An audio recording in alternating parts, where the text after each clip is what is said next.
Okay, let's talk about something we've all been through. That super awkward moment when you need to end a conversation, but you just can't. You don't want to be rude. Well, it turns out there's a surprisingly simple, kind of elegant solution to this whole puzzle. Oh, you know the feeling, right? You're there, you're smiling, you're nodding, but on the inside, you're just screaming, "How do I get out of this?" You feel totally trapped, and every second that goes by makes it feel like any escape is going to be even more rude. So what do most of us do? We do the classic move.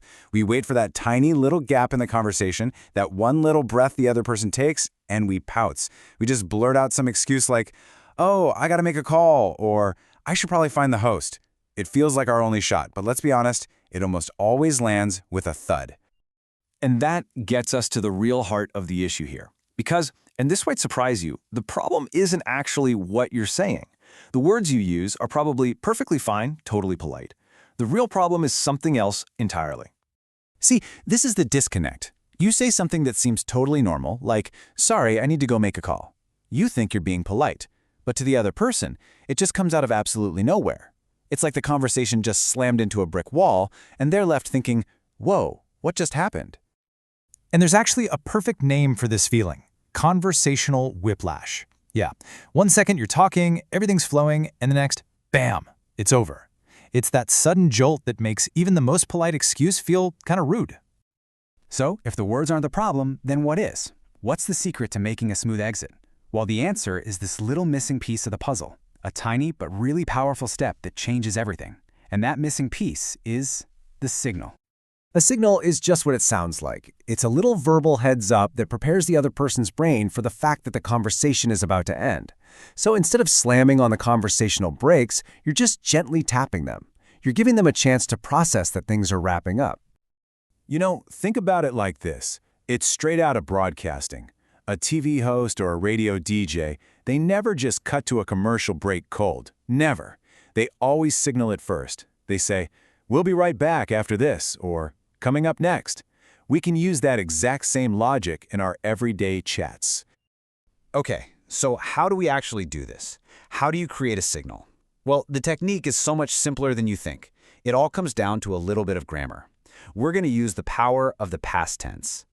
It's a really neat psychological trick. When you use words from the past tense, like was or has been or we've covered, you are subconsciously putting the conversation into a box that's now closed. It sends a little message to the other person's brain that says, okay, that part is done. So here they are. These are your new secret weapons. Phrases like, "Well, this was really helpful," or "It's been so great catching up." You see, they all put the conversation, or at least the topic you were on, into the past. They're warm, they're positive, and they're the perfect signal that the end is coming. And right here, this is the magic. Just look at the difference. The reason for leaving, "I need to make a quick call," is exactly the same in both scenarios. The only thing that changes is that little signal at the beginning. This was really helpful.